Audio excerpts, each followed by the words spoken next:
Independent Communications Authority of South Africa has written to licensees in an effort to ensure that they make some communication services available to all South Africans. Basically, this means that certain services would be made accessible free of charge as the country fights the scourge of the COVID-19 pandemic. Joining us now via Skype is Icasa's acting chairperson, Dr. Keabetswe Modimoeng, to discuss this further. Good to have you, Doc. Thanks so much for being our guest here on the program. Greetings and greetings to the viewers. So let's just clarify this. This hasn't been initiated. This is a request that subscription broadcasting services licensees open both audio and television bouquets. Talk to us a little bit more about this. What are you pretty much so saying? You're saying that consumers that do not subscribe to their services will get it for free. Give us a bit more detail. Yes. So in light of the ongoing coronavirus pandemic, as the regulator, we are aware of the fact that it is business unusual. This means we even need to look at ways of adjusting our regulatory frameworks to enable our licensees to give the end users, the consumers, in the broadcasting space, in the telecommunication space, and in the postal arena, a better experience given the constraints that the pandemic brings. Now, we wrote to licensees. We've received a number of responses at this point where some in the broadcasting space have opened, their channels a bit more wider and broader in the interest of transmitting news to the broader public, regardless of whether they are in the paid subscription space or not. In as far as it relates to the telcos, we are talking to the mobile operators. Given the surge, the uptake in broadband utilization as everyone is working from home, schooling from home, to see if we cannot have increased speeds over this period, we cannot have more reduced or specifically tailored packages from a data pricing point of view, just to cover this period of the pandemic. So we are really working around the clock, exploring all possible ways and interventions. And of course, working very closely with the ministry responsible, because in a time of crisis, we need to ensure that all our efforts are properly coordinated. In terms of the request, obviously, as I emphasize in this interview, this is a request rather than a requirement. What if anything, or those companies don't comply? What do you foresee will happen? Well, we believe our licensees are responsible corporate citizens. That's the departure point. They understand the pandemic that has been the disaster declared by the president. They see what is happening globally. It's part of moral suasion.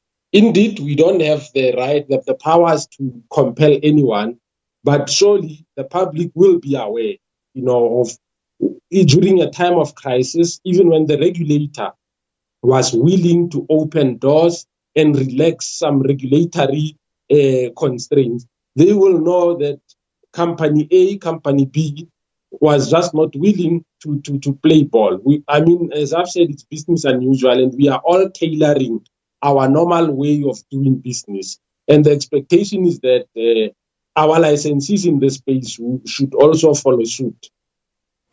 Now, in terms of, and this is a big thing to take into consideration, if people don't normally subscribe, wouldn't there possibly be technical problems for people at home and who don't have things like decoders and so on? I mean, these are things that need to be taken into consideration. It's a fair point indeed. So we've asked our licensees what technical limitations do they have. So in the letters that we said, well, how can we as the regulator help? Is it a question of some, spectrum arrangements in the interim? Is it so they will have different needs, and we've asked them, and they've done so, just to communicate. As company A, we would like to help, but our constraint is this or that.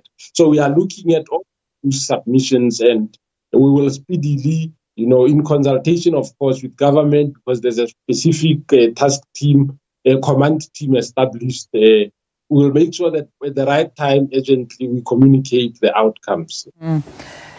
Just, I suppose, maybe an important question. How urgent is this? In light of everything that's going on and the amount of things that are needed by people. I mean, we're talking food stuff. We're talking just the basics of hygiene, sanitary, water, these kind of things. Are people really worrying about having access to DSTV at a point like this? I mean, is that really at the top of the agenda?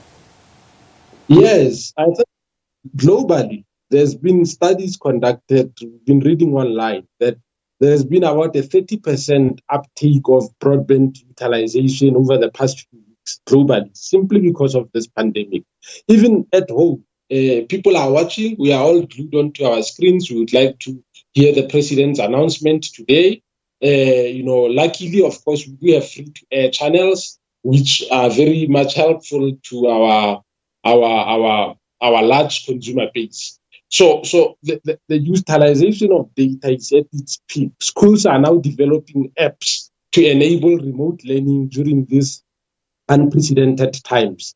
And all of these would require the right, enabling technologies and technological platforms to happen. And that is why Icasa is at the forefront of really trying to engage with all interested stakeholders who happen to be our licensees to ensure that we help where possible.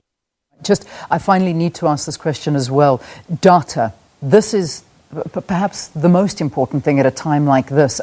Making data accessible to all, especially in light of the increased number of people that are working at home, that are doing everything now via data and at home. What is going to happen there?